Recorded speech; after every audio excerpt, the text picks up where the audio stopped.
செங்கோட்டையனுடைய இந்த முடிவு ஒரு தவறான முடிவு அப்படிங்கிறது பெருவாரியான கோபிச்செட்டிப்பாளையம் மக்கள் சொல்றது. இவருக்கு ஏன் பேசாம இருந்திருக்கலாமே, தோட்டம் தொடர்புன்னு இருந்திருக்கலாமே, இவருக்கு எதுக்கு இந்த வேலை? நம்ம போய் டிவி கேக்கெல்லாம் ஓட்டு போட முடியுமா?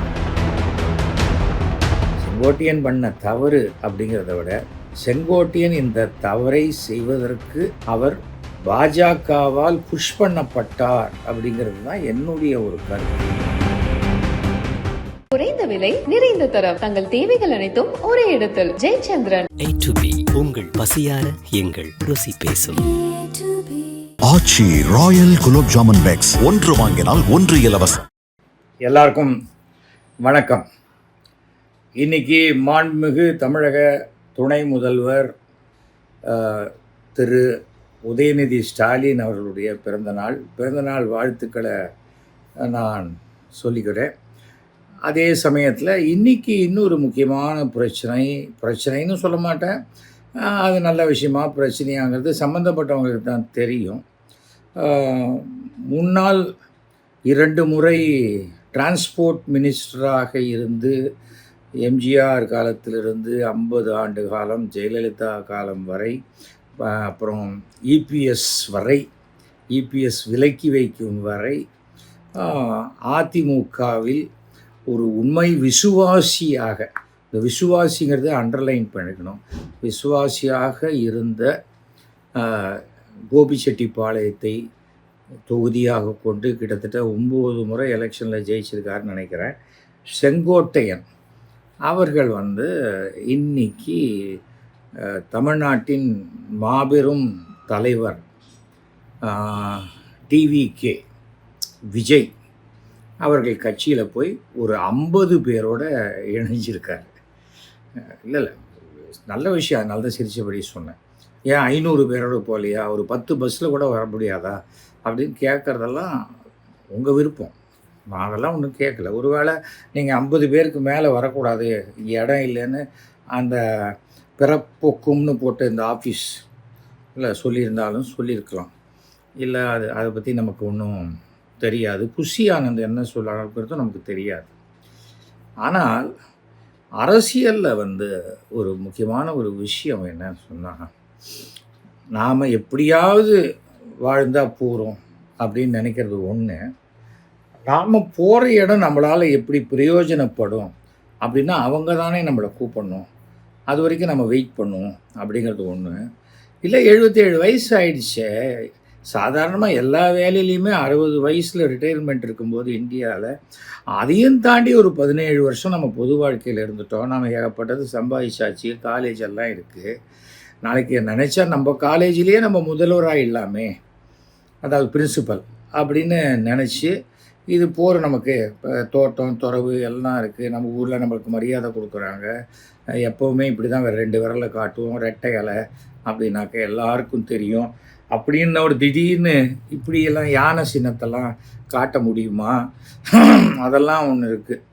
நிறையா கட்சி மாறி போனவங்களுக்கு ஒரு பிரச்சனை எல்லாம் ஒன்று உண்டு. பழைய ஞாபகத்தில் பழைய சின்னத்தை சொல்லிவிடுவாங்க. திண்டுக்கல் சீனிவாசனே அடிக்கடி மாற்றி கீத்தி பேசுவார், பார்த்துருப்பீங்க நீங்கள். அது ஒரு வயசுக்கு மேலே நாம் என்ன, நாம் என்ன, நமக்கு என்ன அப்படிங்கிறத தெரிஞ்சுக்கணும். அப்புறம் நாம் போகிற இடம் நம்மை விட சீனியராக இருந்தால் நம்ம மரியாதை கொடுக்கறதுல எந்த மனக்குழப்பமும் வராது. நம்மளை விட ஒரு 25 வயசு சின்னவங்க பாட்டிக்கு போயிட்டு தலைவர் அப்படின்னு நிமிந்து பார்த்து, அப்படியே அவங்க காருக்கு முன்னாடி குனிஞ்சு உக்காந்து ப்ரோக்ராமை போட்டு நம்ம சொல்கிற ரூட்டில் தான் அவங்க போவாங்க அப்படிங்கிறதா, இல்லைன்னா தலைவர் வருகிறார்னு இவர் தனக்கு தலைவராக இவரே கூவிக்கிட்டு இருக்கிறதெல்லாம் இவரால் பண்ண முடியுமாங்கிறது எனக்கு தெரியலை. செங்கோட்டையனுடைய இந்த முடிவு ஒரு தவறான முடிவு அப்படிங்கிறது சராசரியாக என்னுடைய சம்பந்தியெல்லாம் கோபிச்செட்டிப்பாளையம் தான். அவங்க பெருவாரியான கோபிச்செட்டிப்பாளையம் மக்கள் சொல்கிறது, இவருக்கு ஏன் பேசாமல் இருந்திருக்கலாமே, தோட்டம் தொடர்புன்னு இருந்திருக்கலாமே, இவருக்கு எதுக்கு இந்த வேலை? நம்ம போய் டிவி கேக்கெல்லாம் ஓட்டு போட முடியுமா அப்படிங்கிறது தான் இன்றைக்கி நான் கேள்விப்பட்ட என்னுடைய சர்க்கிளில் வந்த விஷயம். நான் வந்து இப்போது நான் எந்த கட்சியும் சேர்ந்தவன் அல்ல. மாண்புமிகு தமிழக முதல்வருடைய ஒரு நல்ல நண்பராக, அவருடைய அன்புக்கு உரியவராக நான் இருக்கேன். எனக்கு அது போதும்னு நான் நினைக்கிறேன். இல்லையா? நாம் இந்த எல்லா கட்சிக்குள்ளேயும் போகலாம். ஆனால் அந்த கட்சி நம்ம சொல்கிற பேச்சை கேட்குமா அப்படின்னா எந்த கட்சியுமே கேட்காது. சின்னதாக குட்டியாக இருக்குது பாருங்கள், 6% 7% வாங்குகிற கட்சி கூட கேட்காது. ஏன்னா அந்த தலைவன் சொல்கிறத கேட்குறதுக்கு நம்ம மனசு ஒத்துக்கிட்டால் தான், அந்த சுயமரியாதை நம்மக்கிட்ட இருந்தால் தான் நம்ம போக முடியும். இல்லைன்னா நம்மளால் போக முடியாது. செங்கோட்டையன் பண்ண தவறு அப்படிங்கிறத விட, செங்கோட்டையன் இந்த தவறை செய்வதற்கு அவர் பாஜகவால் புஷ் பண்ணப்பட்டார் அப்படிங்கிறது தான் என்னுடைய ஒரு கருத்து. அவர் போய் பார்த்துருக்காரு, அமித்ஷாவெலாம் பார்த்துருக்காரு, எல்லாம் பார்த்துருக்காரு. அவங்களுக்கு செங்கோட்டையனை தலைமை தாங்கி அதிமுகவை நடத்துறதுங்கிறதெல்லாம் அவங்களுக்கு அது விருப்பம் இல்லை. தமிழ்நாட்டில் திமுகவை நம்மளால் ஒழிக்க முடியாது. அப்போ என்ன பண்ண முடியும்? திமுகவுக்கு எதிராக யாரை பேசுகிறாங்க? திமுக அதிமுக, திமுக அதிமுக. அதிமுக ஒழிச்சிட்டா அப்போ என்ன பண்ணுவாங்க? நம்ம என்ன திமுக பாசக, திமுக பாசக அப்படி தானே பேசியாகணும். அந்த ஒரு எண்ணம். ஏன்னா அவங்களுக்கும் கிரவுண்ட் ரியாலிட்டி தெரியாது. அமித்ஷா எவ்வளோ பெரியவராக இருந்தாலும், அமித்ஷா டெல்லியிலேயே இருந்தாலும், குண்டு வெடிச்சப்புறம் தானே அமித்ஷாக்கே தெரிஞ்சது. அதை தடுக்கலைல்ல அவர். அதுக்காக சொல்கிறேன். அதாவது போலீஸ் எவ்வளோ புத்திசாலியாக இருந்தாலும் சில சமயம் திருடர்கள் அவர்களை விட புத்திசாலிகள். அது கண்ணை மறைக்குது. அதிகார போதை கண்ணை மறைக்கிறது பாஜகவுக்கு.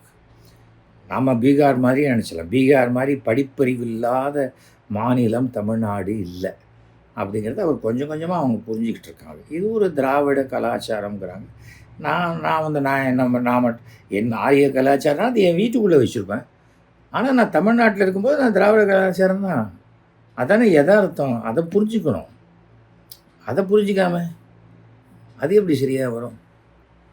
அதை எங்கேயோ அவர் வந்து எடப்பாடி பழனிசாமியை நம்ம எப்படியாவது ஒழிக்கணும்னா இதுக்கு ஒரே வழி, நாம் டிவிக்கா போயிடணும் அப்படின்ட்டு இந்த டிவிக்கே பக்கம் சாஞ்சி வீஞ்சி போயிட்டு நேற்றுக்கு அது முன்ன ரகசியமாக மறைஞ்சிய கெத்தாக போய் இன்னும் பேசிட வேண்டியது தானே. ஏன் முடியாது? ஏன்னா விஜய் ஆசைப்பட்ட நேரத்துக்கு தான் இவர் போக முடியும். நான் இப்போ நினைக்கிறேன் சிஎம் கிட்ட அப்பாயின்மெண்ட் வாங்கணும். இல்லை, நான் பார்க்கணும்னு நினைக்கிறேன். காத்தால் ஒரு 8:30 மணிக்கு போய் நேராக சிஎம் வீட்டு வாசல் சொன்னால், 1 நிமிஷம் சார் அப்படிம்பாங்க. உடனே உள்ளே போய் சொல்லுவாங்க, சரி உட்கார சொன்னார் சார், வர சொன்னார், இது ஒன்று சொல்லுவாங்க. அப்படி இல்லைன்னு சொன்னால், சார் 10 மணிக்கு அறிவாலயத்துக்கு வந்துட சொன்னார் சார், எவ்வளோதான் ஆன்சர், பார்த்துட்டு வந்துடலாம். இவரால் அது நினைக்க முடியாது. இன்றைக்கி வேணா அவர் எங்கள் வீட்டுக்கிட்ட இருக்கிற பட்டணப்பாக்கம் அந்த 10வது 11வது மாடியில் போய் விஜயை சந்திச்சிருக்கலாம். ஆனால் எல்லா நாளும் அவர் அங்கே போய் சந்திக்க முடியாது. முடிஞ்சு போச்சு. அதாவது வந்த மாட்டை கட்டி வச்சாச்சு, போகிற மாட்டை அவுத்து விட்டாச்சுங்கிற மாதிரி அங்கே அவுத்து விட்டாங்க, இங்கே கட்டி வச்சாங்க. அதுக்கு மேலே இவரால் என்ன செய்ய முடியும் சொல்லுங்கள்? இன்றைக்கி ஒரு 50 பேரோடு சேர்ந்துருக்கார். 2 முறை மினிஸ்டராக இருந்தவர் ஒரு 500 பேரோடையாவது வந்துருக்கணும். இங்கே அந்த வீட்டுக்குள்ளே போக வேண்டாம், ஆஃபீஸ்க்குள்ளே போக வேண்டாம், அங்கே ஒரு 10 பஸ்ஸாவது நின்று இருக்க வேண்டாமா? தவிர வந்து பிஜேபி அதிமுகவை பலகீனப்படுத்தி அப்படியே ஒன்றும் இல்லாத பண்ணணுங்கிற முயற்சியில் இருக்காங்க. அதைக்கு வந்து கடுமையாக வேறு விதமாக இபிஎஸ்ஸை எதிர்த்து கொண்டிருக்கிறார். ஓகே, தவிர வந்து நான் என்னுடைய அரசியல், நான் 1989லேருந்து நான் இந்த அரசியல் எல்லாத்துலேயும் களத்தில் இருக்கேன். ஒன்று சுயேட்சையாக நின்று இருக்கேன், இல்லைனா தேர்தல் பிரச்சாரம் பண்ணியிருக்கேன் நல்லவர்களுக்காக. கொஞ்சம் பேருக்கு தான் பண்ண முடிஞ்சுது, நிறைய பேருக்கு பண்ண முடியுது. நல்லவர்களுக்குங்கும்போது அப்புறம் சில கட்சிகளுக்காக பண்ணியிருக்கேன். அப்போது பார்ப்பேன், உள்ளே போய் பார்க்குறம்போது நடக்கிற விஷயங்கள் எல்லாத்தையும் பார்க்கும்போது நாம் வந்து ஃபஸ்ட்டு சின்னம் ரொம்ப முக்கியம். இடைக்கால முதலமைச்சராக இருந்த நெடுஞ்செழியனே அவருக்குன்னு ஒரு அந்த ரெட்டை இலைங்கிறது ஒன்று இல்லாமல் தென்னை மர சின்னத்தை நிற்கும்போது தான் முதல் முறையாக நான் எலெக்ஷன் நின்னேன். என்கிட்ட நான் வாங்கின ஓட்டில் பாதி ஓட்டு வாங்கி டெபாசிட் எழுந்தேன். நீங்கங்கள நானும் இழந்தேன். ஆனால் என்னை விட பாதி ஓட்டு வாங்கி இழந்தாருன்னா அது யார்? இடைக்கால முதலமைச்சராக இருந்த ஒருத்தர். அதுதான் தமிழ்நாட்டில் கட்சியும் சின்னமும் ரொம்ப முக்கியம். இவரே அவசரத்தில் வாய் தவறி மறந்துடாதீங்க, அண்ணன் விஜய் தலைமையில் ரெட்டை இலைக்கு ஓட்டு போடுங்கன்னு சொன்னாலும் சொல்லிடலாம். இல்லை அதுக்குள்ளே விஜயே வந்து ரெட்டை இலை கூட்டணிக்குள்ளே வந்தாலும் வந்துடலாம். என்ன வேணாலும் நடக்கும். எது நடந்தாலும் ரெட்டை இலையோடு அவர் வந்தாலும் அது எடப்பாடி இவர் பக்கத்தில் செங்கோட்டையன் பக்கத்தில் இருந்தால் சொல்லுங்கள் விஜய் சார் உங்கள் படம் பார்த்தேன் என்னம்மா இருந்தது, அது 2 வார்த்தை பேசிட்டு தான் பேச முடியும். அது இல்லையா? நல்ல வேளையாக ஜெயலலிதா கிட்ட அவங்க இந்த மாதிரி பேசுகிறதுக்கெல்லாம் அவங்களுக்கு டைமே கிடையாது. சொன்னதை செஞ்சுக்கிட்டு அவங்க போனாங்களான்னு அப்புறம் போயிட்டாங்கன்னு அப்புறம் தான் நிமிர்ந்து பார்ப்பாங்க. அந்த மாதிரி தான் இருந்திருக்காங்க. இது வந்து ரொம்ப தவறான முடிவு. இவ்வளோ அவசரப்பட்டு எடுத்திருக்க வேண்டாம். அவருடைய ஒரு தன்மானத்துக்கும் அவருடைய இத்தனை வருஷம் எக்ஸ்பீரியன்ஸுக்கும் ஏதோ அல்பமாக இந்த ஒரு பதவி அவரால் ஜெயிச்சிட முடியுமா? முடியவே முடியாது. சிந்து ரவிச்சந்திரன் போன்றவர்களெல்லாம் அப்படியே கைகட்டி நின்று ஐயோ செங்கோட்டையனும் அப்படின்னு பயந்து நடுங்கி இருந்தவங்களாம் இன்றைக்கி அவங்க தனியான இதுவாக வந்துட்டாங்க. அவங்க திமுகவில் இருக்காங்க, அவங்க பெரிய லெவலில் இருக்காங்க. நாளைக்கு அவங்களாம் சரி என்ன இவரோட பழகினவங்க அதிமுகவில் இருக்கவங்க இவரை வந்தாக்கா அப்படி பக்கத்து சந்து வழியாக போயிடுவாங்க. இன்னும் சில பேர் என்னென்ன இப்படி பண்ணிட்டீங்க, கொஞ்சம் பொறுமையாக காத்திருக்கலாம் இல்லைண்ணே அப்படிம்பாங்க. நல்லா திருப்பி அது வந்து அதிமுகவில் இருந்த வரைக்கும் செங்கோட்டையன் தெரிஞ்சிக்கலையா என்னன்னு தெரியல, அங்கெல்லாம் பவர் இருந்தால் தான் மரியாதை. அப்படி தூக்கி எரிஞ்சிட்டா அடுத்த நிமிஷமே அந்த மரியாதை போயிடும். திரும்பி கூட பார்க்க மாட்டாங்க. பவருக்கு பின்னாடி ஓடுவாங்க. நீ என்ன இபிஎஸ்ஸை பிடிச்சி அப்படியே ஆசையாக கொஞ்சி குலாவி அதனாலேயே இபிஎஸ் கிட்டே இருக்காங்க? இல்லை, இபிஎஸ் கிட்ட பவர் இருக்குது. அந்த பவரை எப்படியாவது பிடிங்கிடணும்னு டெல்லி நினைக்கிது. அவர் விட மாட்டேன்றார். ஏன்னா அதுக்குண்டான வேறு பவர் வைட்டமினை அவர் வச்சுருக்கார். எத்தனை லட்டு வேணாலும் யாருக்கு வேணாலும் அவர் கொடுப்பார். அதுக்கு லட்டு கொடுப்பாரா இல்லை அல்வா கொடுப்பாராங்கிறது அடுத்தது. ஆனால் இன்றைக்கு அதிமுக என்பது எடப்பாடி பழனிசாமி அவர்களுடைய கண்ட்ரோலில் தான் இருக்குது. அதுக்கு ஒத்து வந்தால் தான் அங்கே இருக்க முடியும். நான் வெளில போகிறேன்னு சொல்கிற அளவுக்கெல்லாம் யோசிக்க விட மாட்டாங்க. உடனே தூக்கி வெளில அடிச்சிடுறாரு அவருக்கு. அவர் அப்படியே எல்லாருமே தமிழ்நாட்டில் ஒரு விஷயம் நான் பார்த்துட்டேங்க, எம்ஜிஆர் மாதிரி இருக்கணும் இல்லை ஜெயலலிதா மாதிரி இருக்கணும்னு ஆசைப்படுறாங்க. ஆனால் எதெல்லாம் தவறுதலாக அவர்கள் செய்தார்களோ அதெல்லாம் நாம் செய்கிறேன், அதுதான் ஃபார்முலான்னு நினச்சி பண்ணுறாங்க. அது ரொம்ப தப்பு. இன்றைக்கி கடைக்கோடி தொண்டை என்ன தலைவரா அப்படின்னு ஒருத்தன் வந்து திமுகவில் வந்து கலைஞரை பார்த்து கூப்பிட்டா வாய முருகேசா என்ன விஷயம் உனக்கு, என்ன ஏன் கத்துற அப்படிம்பார். இங்கே உடனே நடுவில் பிளாக் கார்ட்ஸ்லாம் தடுத்து அதை தடுத்து, ஏன்னா இன்றைக்கி இப்போ பிளாக் கார்ட்டெல்லாம் தாண்டி தானே விஜயே பார்க்க முடியும். இவர் தவறு வந்து இப்போ அவருக்கு ஏதோ மிகப்பெரிய பொறுப்பு கொடுத்துருக்காங்களாம். அந்த 28 பேர் கொண்ட குழுவை வழிநடத்தக்கூடிய ஒரு பொறுப்பு இணைப்பாளரோ பொறுப்பாளரோ ஏதோ கொடுத்துருக்காங்க. எனக்கு இந்த அணியிலலாம் நம்பிக்கையே கிடையாதுங்க. நேஷ்னல் பார்ட்டினா அது டெல்லி போடுற இதுவாக இருக்கும் இல்லையா? நம்ம ரீஜனல் பார்ட்டின்னா அந்த நிர்வாகத்தில் இருக்கணும். இது இல்லாத வேறு எதை வேணால் யார் வேணால் அப்படி சுண்டி விட்டால் வெளில போய் விழுந்துட வேண்டியது தான். அதை வச்சு விசிட்டிங் கார்டு போட்டு நீ வேணால் முடிஞ்சால் சாமர்த்தியம் இருந்தால் எவ்வளோ வேணால் சம்பாதிச்சுக்கப்போ, ஆனால் மாட்டிங்கன்னா நம்மக்கிட்ட வரக்கூடாது அப்படிங்கிற கண்டிஷன்லாம் இன்றைக்கி பெருவாரியான கட்சிகள் இருக்குது. என்னமோ செங்கோட்டையன் அப்படி பண்ணியிருக்கக்கூடாது. ஏன்னா அவர் கொஞ்சம் ரொம்ப பெரிய புத்திசாலின்னு நான் நினச்சேன். ஆனால் இவர் வந்து ரொம்ப உணர்ச்சி வசப்பட்டு எப்போவுமே நம்ம ஆத்திரமாக இருக்கும்போது, கோபமாக இருக்கும்பொழுது, வருத்தமாக இருக்கும்போது எந்த சமயத்துலையுமே நாம் வந்து டெசிஷனே எடுக்கக்கூடாது. அந்த டெசிஷன் எடுத்துட்டோன்னு வச்சுக்கோங்களேன் தவறாக தான் போகும்.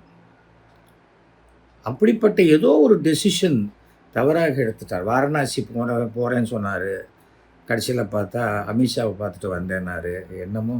என்னத்துக்கு புரியவே இல்லை. எடப்பாடி பழனிசாமியே சொல்கிறேன், டெல்லியில் போய் எதுக்கு 3 கார் மாறி போகணும்? நல்ல சிஎம் அசாத்தியமாக சொல்கிறார், உங்களுக்கு வேறுக்காத ஒரு கார் தரேன் அப்படின்றாரு. அப்படின்னா என்ன அர்த்தம்? நீ மூஞ்சியை தொடச்சிக்க வேணாம், அப்படியே மறைச்சிக்க வேணாம் அப்படிங்கிறத அசால்ட்டாக ஒரு ஊமை குத்திட்டு போயிட்டே இருக்கார் இவர். நம்ம யதார்த்தத்தை புரிஞ்சுக்கிட்டு பண்ணணும். தேர்தல் வரத்துக்கு இன்னொரு என்ன நவம்பர் முடிய போகுது, டிசம்பர், ஜனவரி, பிப்ரவரி, மார்ச், ஏப்ரல், மே மாதம் தேர்தல் இல்லையா? 5 மாதம் இருக்குது. 5 மாதத்தில் 2 மாதத்துக்கு முன்னாடி அதுக்கப்புறம் தான் அனௌன்ஸ் பண்ணி அப்புறம் இப்போ இது பண்ணி சின்னம் கொடுக்க போகிறாங்க. விஜய்க்கெல்லாம் என்ன சின்னம் கொடுக்க போகிறாரு தெரியணும். அப்போ விஜய் வந்து விசில் சின்னம் கொடுத்தா இப்படி காமிச்சவர் வாயில் விசில் வச்சு ஃபீன்னு ஊதிட்டு போகணும் இல்லையா? நீங்கள் வந்து வழக்கப்படி நீங்கள் அம்மாவுக்கு பண்ண மாதிரி எனக்கும் ரூட்டு போட்டு கொடுத்துருங்க. ரூட்டு போட்டு கொடுத்துட்டா புஷி ஆனந்த் கூட தான் ரூட்டு போட்டு கொடுத்தாரு. அந்த டயத்துக்காக வந்தார் விஜய். வரலைன்னா விஜய் இதெல்லாம் பண்ணாதீங்க, சரிப்படாது, தைரியமாக சொல்லிட்டு முடியுமா? அவர் கிளம்ப சொல்லு அப்படின்னு ஆதவர்ஜனா விட்டு சொல்ல வைப்பேன். அது வரைக்கும் ஆதவர்ஜனா அங்கே இருக்காரான்னு தெரியாது நமக்கு, அது வேறு பிரச்சனை இருக்குது.